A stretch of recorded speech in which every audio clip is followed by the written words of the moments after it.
ఇవి మెంతి మొలకలండి. ఈ మెంతి మొలకలు వచ్చిన తర్వాత కూర కూడా చేసుకోవచ్చు. అయితే వీటికి కావాల్సిన పదార్థాలు ఏంటంటే ఉల్లిపాయలు, పచ్చిమిరపకాయలు, కారము, ధనియాల పొడి, జీలకర్ర పొడి, ఆవాలు, కొత్తిమీర, తర్వాత ఇవి ఎల్లిపాయలు, కరివేపాకు, ఇది చింతపండు అండి, జీలకర్ర, అల్లం వెల్లుల్లి పేస్టు, పసుపు. తర్వాత అండి ఒక 1/2 కప్పు నీళ్ళు పోసుకొని దాంట్లో ఇది మెంతి మొలకలు దీంట్లో వేసుకోవాలండి. వేసుకున్న తర్వాత కొంచెం వేడి చేసుకోవాలి. ఒక 5 నిమిషాలు వేడి చేసుకోవాలండి. ఇప్పుడు ఈ నీళ్ళల్లో ఈ మొలకలు ఉడికినాయి కదండి, ఇప్పుడు తీసేయాలి. ఒక 5 నిమిషాలు ఉడకగానే తీసేయాలి. తర్వాత అండి కడాయి పెట్టుకొని కొంచెం ఆయిల్ వేసుకోవాలండి.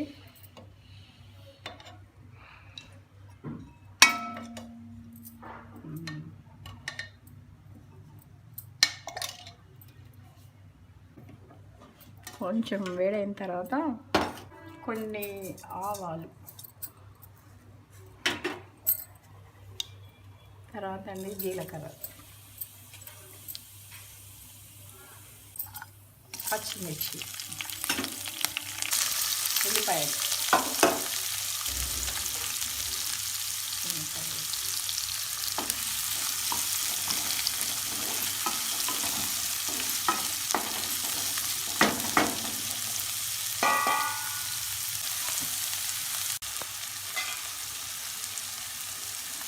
కొన్ని సెకండ్లు మూత పెట్టాలి. మూత తీసిన తర్వాత ఒకసారి మళ్ళీ కలబెట్టుకొని ఈ కొంచెం సేపు ఉడకాలి.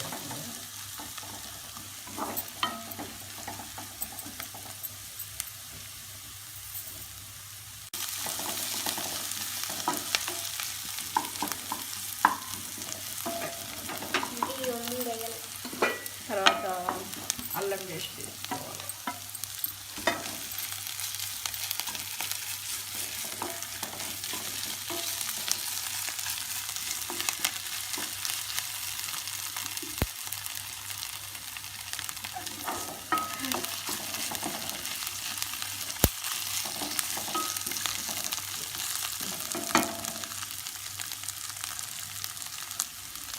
పసుపు,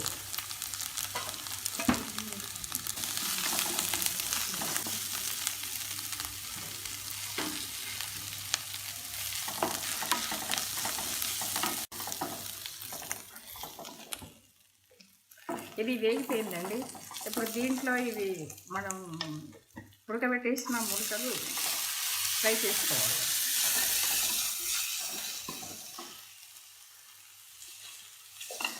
కొంచెం వేగేంత వరకు వేడి చేసుకొని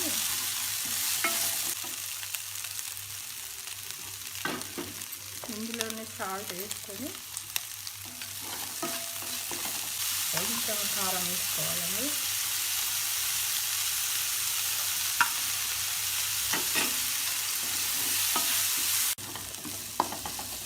తర్వాత అన్నీ దీంట్లో చింతపండు పులుసు పోసుకోవాలి కొంచెం.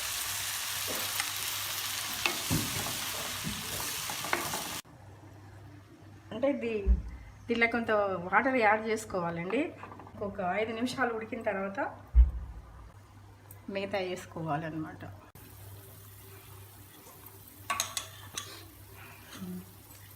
కొంచెం జీలకర్ర పొడి, తర్వాత కొంచెం కచ్చపిచ్చగా దంచిన ధనియాలను,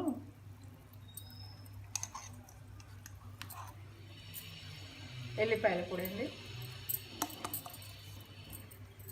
తర్వాత కొత్తిమీర,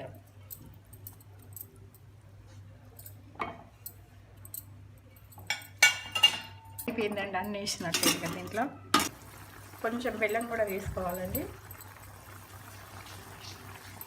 ఇక ఈ కూర అంతా అయిపోయినట్టేనండి. ఇంకా ఇప్పుడు అన్నీ వేసుకున్నాం కదండి, ఒక 10 నిమిషాలు మనం వెయిట్ చేయాలండి. మూత పెట్టేస్తే రెడీ అయినట్టే. ఒక 10 నిమిషాల తర్వాత ఇంకా ఇది కూర రెడీ అయిపోయిందండి.